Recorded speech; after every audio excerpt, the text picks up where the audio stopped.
Modern telescope से पहले इंसान सिर्फ तस्वर ही कर सकते थे कि सन और प्लैनेट्स की सरफेस कैसी दिखती होंगी। अब जदीद टेक्नोलॉजी की बदौलत ये मुमकिन हो चुका है कि सूरज और हमारे सोलर सिस्टम के दूर दराज प्लैनेट्स की करीबी तस्वीर ली जा सके। अब तैयार हो जाएं सोलर सिस्टम को एक ऐसे अंदाज में देखने के लिए जैसा आपने पहले कभी नहीं देखा, और ऐसी तस्वीर देखें जो इतनी हैरान कुन है कि एस्ट्रोनॉमर्स भी हैरान रह गए। एक सेकंड में 1 ट्रिलियन न्यूक्लियर बॉम्ब्स की एनर्जी से जलता हुआ सूरज हमारे सोलर सिस्टम का सबसे बड़ा ऑब्जेक्ट है, जो टोटल मास का 99.86% हिस्सा रखता है। सूरज की सबसे ड्रामेटिक इमेजेस में से एक 31 अगस्त 2012 को सोलर डायनामिक ऑब्जर्वेटरी ने ली, जब सूरज के एटमॉस्फेयर में एक तवील धागे जैसा मवाद स्पेस में फट गया। ये खूबसूरत लेकिन खतरनाक धमाका, जिसे कोरोनल मास एजेक्शन कहा जाता है, 900 मील फी सेकंड की स्पीड से ट्रैवल कर रहा था।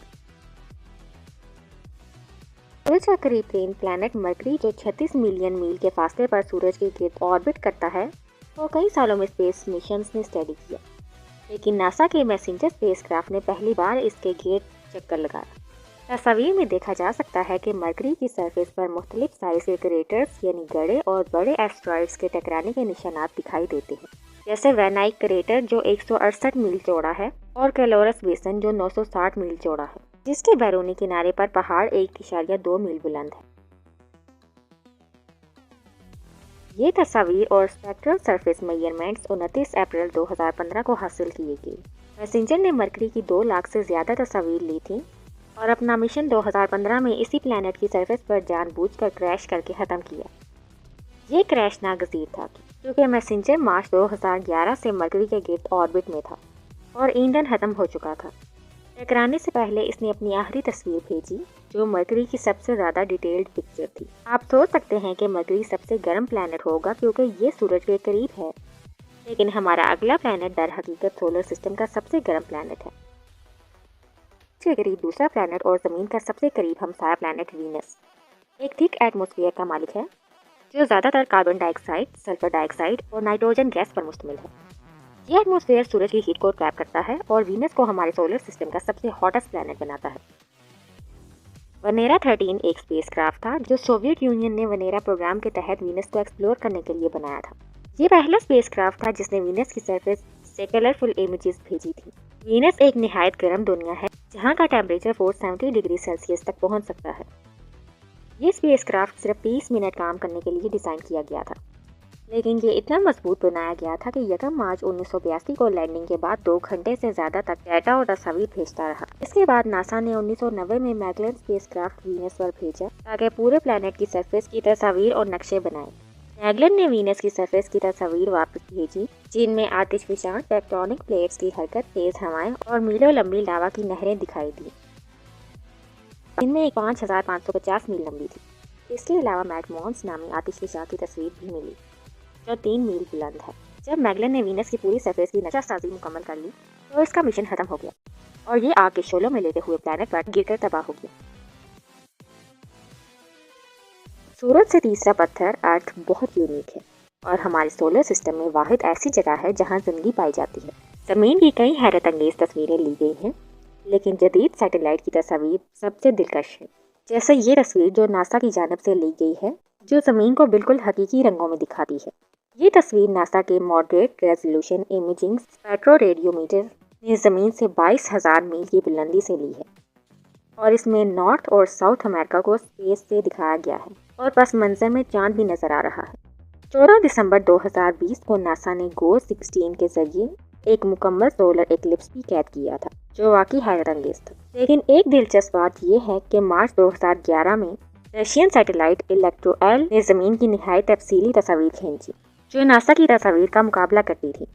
कई लोगों ने दावा किया कि ये ज़्यादा दुरुस्त है, लेकिन नासा ने कहा कि ये दुरुस्त नहीं है। आपके ख्याल में कौन सी तस्वीर बेहतर है? और याद करें, मैसेंजर स्पेसक्राफ्ट ने ज़मीन और चांद की तस्वीर खींचकर उसे पोस्ट कार्ड की तरह भेजा था जब वो मरकरी की तरफ बढ़ रहा था। मार्स हमेशा से इंसानों की दिलचस्पी का मरकज़ रहा है। सूरज से चौथा प्लैनेट, ये रेड प्लैनेट बहुत ज़्यादा मुताले में रहा है। वाइकिंग ऑर्बिटर 1 ने 1979 में मार्स की शानदार तस्वीर ली, जैसे वेलस मैरिनरीज की तस्वीर। वाइकिंग 2 ने मार्स के सदर्न पोल के मैदानों और पोलर आइस कैप्स की तस्वीर ली। 2013 में यूरोपियन स्पेस एजेंसी के मार्स एक्सप्रेस ने हैबिस काज़मा की निहायत तफसीली तस्वीर ली, जो वेलस मैरिनरीज के शुमाली हिस्से की है।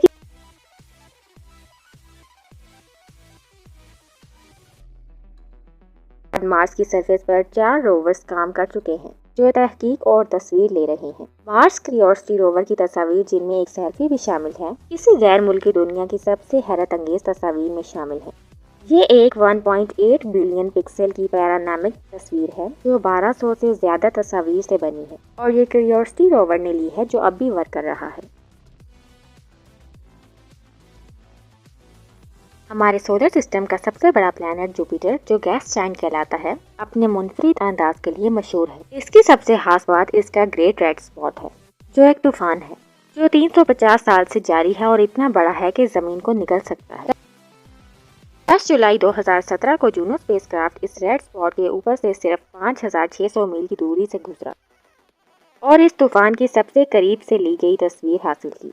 ये तस्वीर, जो थोड़ी सी दूर से ली गई है, रंगों के लिहाज से वो मंजर दिखाती है जो जुपिटर के ऑर्बिट में दिख रहा है, लेकिन जूनो ने जुपिटर के पोलर रीजन्स की हैरत अंगेज तस्वीर भी ली हैं, जो जमीन से नजर नहीं है।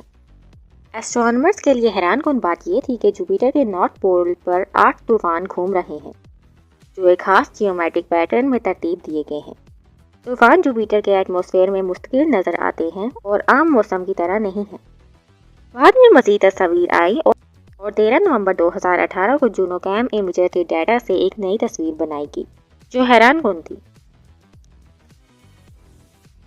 फिर 27 जून 2019 को हबल टेलीस्कोप ने जुपिटर के ग्रेट रेड स्पॉट की तस्वीर ली, जिसके बारे में रिसर्चर्स कहते हैं कि ये सिकुड़ रहा है। हमारे सोलर सिस्टम में सबसे खूबसूरत प्लैनेट के लिए बात हो तो सैटर्न को शिकस्त देना मुश्किल है, खास तौर पर इसके मशहूर रिंग्स की वजह से। सैटर्न की शायद अब तक की सबसे बेहतरीन तस्वीर कैसिनी हाइगन्स स्पेसक्राफ्ट ने ली है।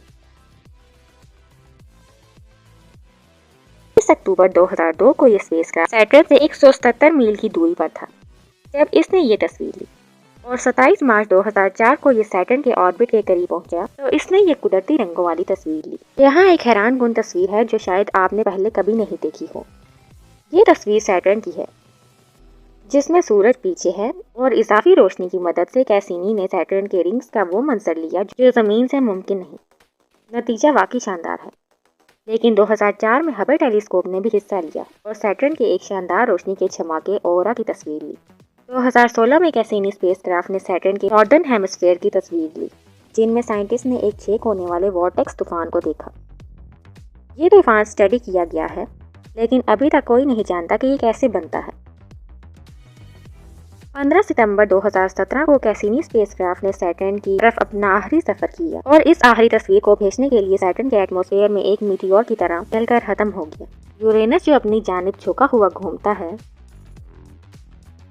सूरज से 7वां प्लैनेट है। इसकी बेहतरीन तस्वीर में से एक वॉयेजर 2 ने 1999 में ली, जब ये इस प्लैनेट के करीब से गुजरा। ये तस्वीर 3 रंगों के फिल्टर्स इस्तेमाल करके ली गई थी।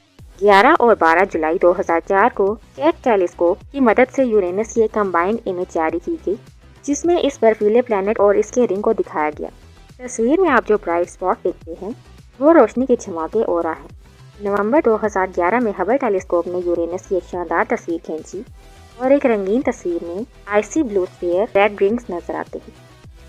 2017 में हबल टेलीस्कोप ने यूरेनस पर दोबारा रोशनी के छमाके ऑरा की तस्वीर ली। नेपच्यून हमारे सोलर सिस्टम का 8वां और सूरज से सबसे दूर प्लैनेट है। अब तक नेपच्यून के करीब जाने वाला वाहिद स्पेसक्राफ्ट वॉयेजर 2 है।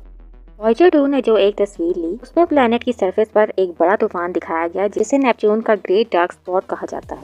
वॉयेजर 2 ने अपना मिशन मुकम्मल करने और इंटरस्टेलर स्पेस की तरफ रवाना होने से पहले नेपच्यून के करीब जाकर एक तस्वीर ली, जिसमें प्लैनेट के एटमॉस्फेयर में रोशन बादलों की लकीरें दिखाई देती हैं। हबल टेलीस्कोप ने नेपच्यून की एक हालिया तस्वीर खींची और दिसंबर 2020 में ग्रेट डार्क स्पॉट के साथ एक तस्वीर ली।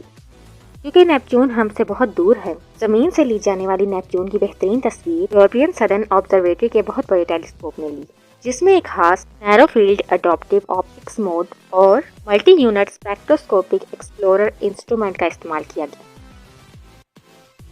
कई लोग बहस करते हैं कि प्लूटो एक प्लैनेट है या नहीं, लेकिन आप यहाँ तस्वीर देखने आए हैं। प्लूटो की सबसे साफ तस्वीर में से एक 13 जुलाई 2015 को नासा के न्यू होराइजन स्पेसक्राफ्ट पर मौजूद लॉन्ग रेंज रिकॉनेसेंस इमेजर ने ली।